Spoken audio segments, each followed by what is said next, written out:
What's going on, guys? So today we're going to be removing a chip out of the automatic transmission control module. This will basically neuter or cut the balls off the automatic transmission computer and allow it to not really interfere with the drivability of the engine. It'll basically disconnect the transmission computer from the actual engine management system in a nutshell. So we got to get that little EPROM chip out in order to successfully complete the manual swap and take it on the first test drive. Now, something to note: unlike the rest of the entire conversion, this part really has no order. And what I mean by that is, like, the entire rest of the swap has a chronological order. So you can't install the flywheel unless you have the torque converter off, sort of thing, right? So you sort of have to go through the whole swap step by step. This is like sort of its own little thing. It's doing its own thing in the corner. So this can really be done at any point in the swap. You could do this after you finished. You could do this before you even start ripping the car apart mechanically.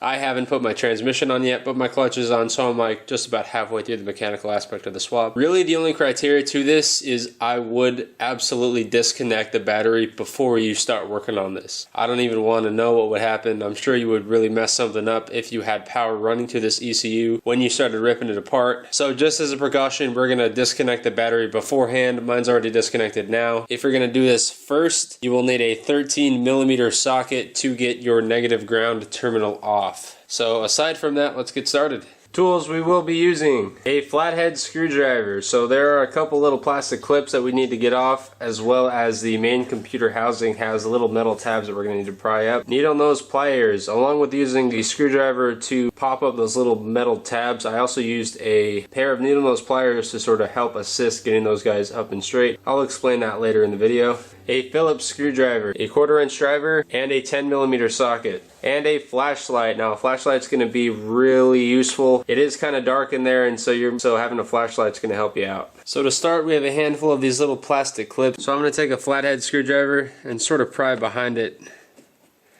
and wiggle that guy out. And we're basically just going to do that for all three of them. And we'll get the last one. And then down here and down here on the bottom corners, there are two little plastic nuts. Those guys are 10mm. So we're going to zip those guys off. Once those two lower ones down there are off, this guy should be able to slide right out. There we go. Now we have the actual cover to the computer. So there are 3 Phillips head screws that we need to get off. Numero dos. And numero tres. And then there's one more screw right here. And those screws are just going to sort of hang out in there. They're not going to come all the way out. Alright, now once all 4 of those guys are off, we're going to sort of pull them back from the top. And he does have a little lip under here on the unibody. So we're going to have to pull him up, back, and up. And then we can pop him off of the wiring harness. Sort of slides in on the rubber there. That guy will come out. Alright, so once we have those panels off, we have access to the computers. There's one right here, and then there's one right up top. There's a Phillips screw right there, and then that little shiny thing right there is another one. So I'm going to get those guys out, and I'm going to fish the lower computer out just to get some more room. And we are going to loosen them, not pull them out. Just get them loose. Those are actually like little clamps that'll hold the computer on. And so now the lower one should be loose. And so we're going to slide this one out. That should give us a little bit more room. Alright, so I've pulled the main DME and I've sort of set them off to the side on the valve cover here. So now the automatic transmission computer is up in here. So once that lower computer is out of the way, we're going to want to take this metal clip and we're going to pry it up and out. And if we pull it backwards, all the way back, we're going to take this connector, and once it's all the way out, we're going to pull it out and rotate it back, and then it should come off of that computer. And we're going to get that connector out of the way, so we can start getting the actual computer out.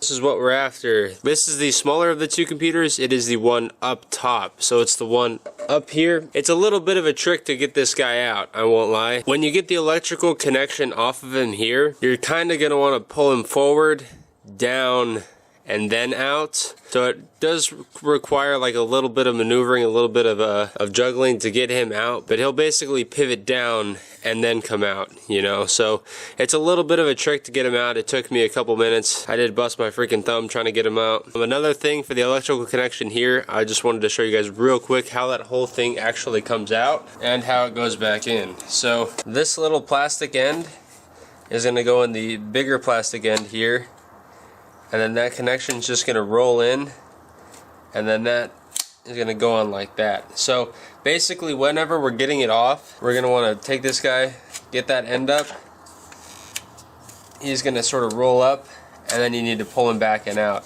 And so this might help you guys when you're removing it, and vice versa when you're putting it back together. Make sure to get that end in first and then sort of roll it up in. If you try and just straight put it on, you're never going to get this thing on. And because it's such a tight space in there, you don't have a lot of room to work. If you don't know that, it's going to make your life freaking miserable. So not too bad. It is a little bit of a pain to get this guy out. You really have to fish him out, but once he's out, let's crack on him. Alright, so once we have our transmission computer out, we are going to flip this guy over. We have a bunch of little metal tabs here. We have 6 in total. All of these guys sort of need to come up, but they are kind of a little bit brittle. So we're going to go pry them up with a flathead screwdriver, and we're going to be very careful not to break any. Also going to use a little bit of needle nose. Alright.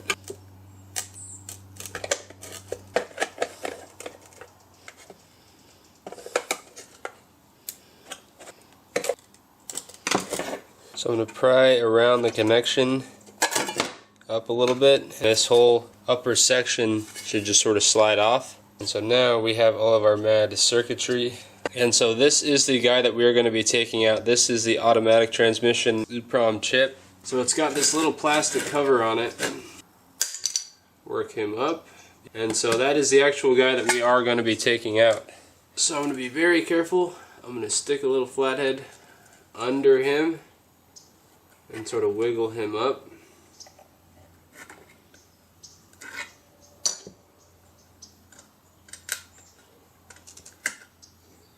There we go. So once we've got our little chip out, we can toss him, and then we're going to put our cover back on. So keep in mind that it does have this little lip here, and on the cover the lip slides over this little edge here. You have to sort of get that guy in right. And also remember that when you're taking him off that he does need to slide up. He's not going to slide back or anything. Slide him down.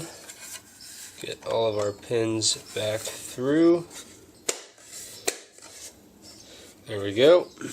And now we're going to push all of these pins back down.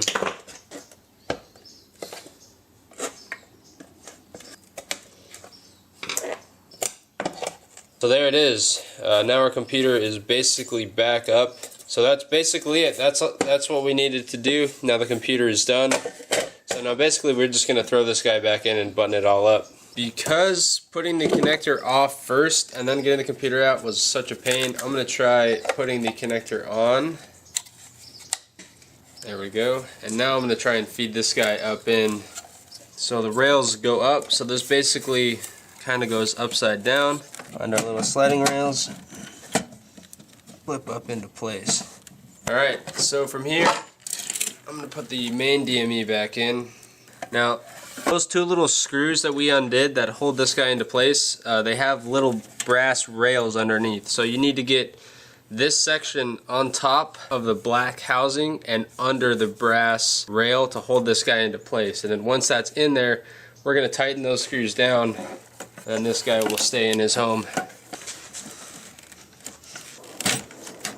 So that's going to slide, and we're going to tighten those screws down,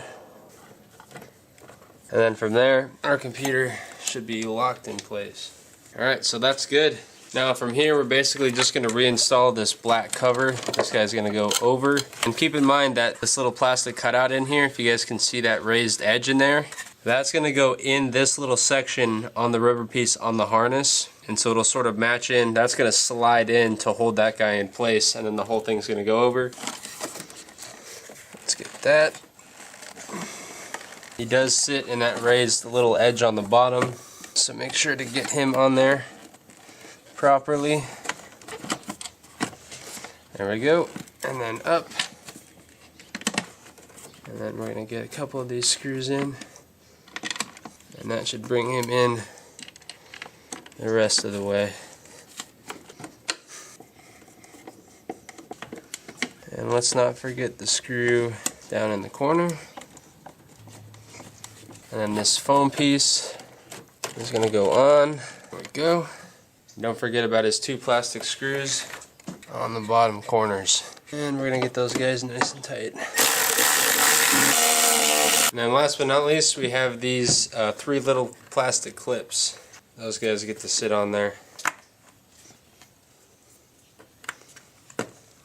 Alright, that is it. Our computer is done. Thank you guys so much for watching. Keep it fresh, and I will see you guys later.